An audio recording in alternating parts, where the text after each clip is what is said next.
Hello everyone, this is Highlander from MTG Cardsmith, and we're doing another MTGC custom Magic card review. This is another card by Dom Rocks. Um, this one is called Twisting Timewood. So let's see what we got here. We've got a 7 mana sorcery, take an extra turn, with flashback of 6 red green. Excuse me. Interesting. So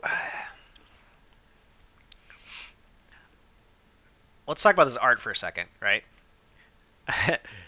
I I understand that it's hard to find art for Magic cards, but I I hate when people do this. I hate when people just put like uh, I don't want to call it garbage art because I don't want to offend you if you drew this crayon drawing. But like this art would clearly not be on a Magic card, right? I mean, this is just kind of nonsense. So like maybe some people find it funny, but for my personal preference, I hate when people do this. I think a Magic card should look like a Magic card. So I have to take points off for that. Um, okay, so ignoring the art, what's the flavor of this? So the flavor text says the flames burned the forest, but the trees twisted the flames backwards. Um, I don't quite get that either. To be quite honest, I'm not quite exactly sure what's happening here. I mean, I know it's called Twisting Timewood.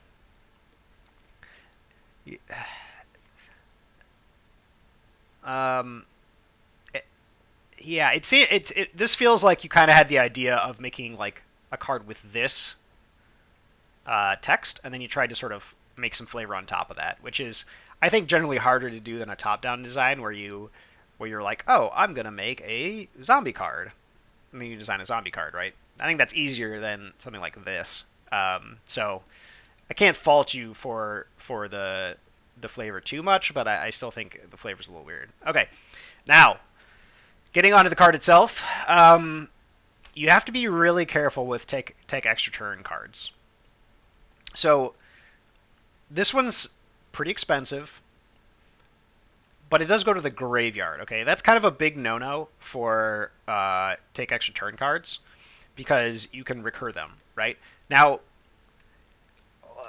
if you don't follow standard Magic, and I don't really follow it too much, but I follow it a little bit, you know that the last couple take an extra turn cards that have been printed have basically dominated the format and made it miserable to play against. Okay, the one, so the initial one that comes to mind is this most recent one, Elrond's Epiphany.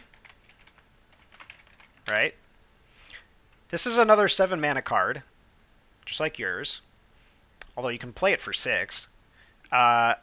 This one makes 2 birds and takes an extra turn. They have Exile the Epiphany on there, so you cannot recur this card. Because if you can recur these cards, it becomes terrible. However, this card was also miserable to play against, right? Now this one creates birds, but let's just keep that in mind, okay? Now let's look for an even worse one, which was, oh no, what was that card? Hold on, I'm going to find it. There we go, this is the one I was thinking of. Nexus of Fate, right? If anybody played Standard with Nexus of Fate out, you know that it was miserable to play against, okay? This one also takes next turn. This one's also, I think yours is instant, right? No, yours is sorcery. This one's instant. This one you shuffle into your library, which is pretty absurd. But again, the reason they put that there is so that it doesn't go to your graveyard, so that you can't recur it, right? Because recurring, take extra turn cards is very fun for the person doing it, but it's miserable for the person who you're playing against, right? And you really have to consider that when you're designing cards. Like, how fun is this card to play with and against? Because you know, you need to have opponents to play Magic, right? And and if you're even like a kitchen, let's just say you're playing kitchen table Magic, right? Just real casual. You have a card. If you make a deck where you can take a bunch of turns, your opponent's not going to want to play with you, right? Because it's just not fun to just sit there while your opponent does everything. So going back to your card, this card kind of does everything wrong when it comes to take extra turn cards. Okay? It goes in the graveyard so you can recur it. This one even has flashback. So it even gives you recursion on top of the fact that you could recur this with, say, like, I don't know, a Snapcaster Mage, return a card from your graveyard, return an instant or sorcery from your graveyard to your hand, Eternal Witness, cards like this, right?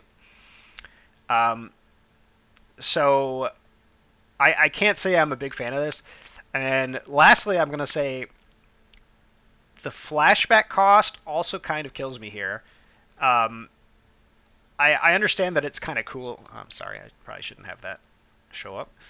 I understand that it's kind of cool to have a flashback cost that's different than the main cost. But once again, let's take a look at another card. Scryfall and Alchemist's Gambit. Okay. Now here we have an off-color takes an quote-unquote off-color, take an extra turn card, right? This one says take an extra turn after this one. During that turn, damage can't be prevented. At the beginning of that turn's end step, you lose the game, okay? We've seen this effect in red before, so this is okay putting on a red card. Now, if you pay the cleave cost, you don't lose the game at the end step, right? But the cost in cleave includes blue because that is a blue effect. Okay, so if you want something like this, in my opinion, you have to include blue in the cost. It's not a hard fast rule, but if you take a look at other flashback cards, and you will see that generally the flashback costs will sort of match the card's effect in color identity, even if it's a different color than the casting cost.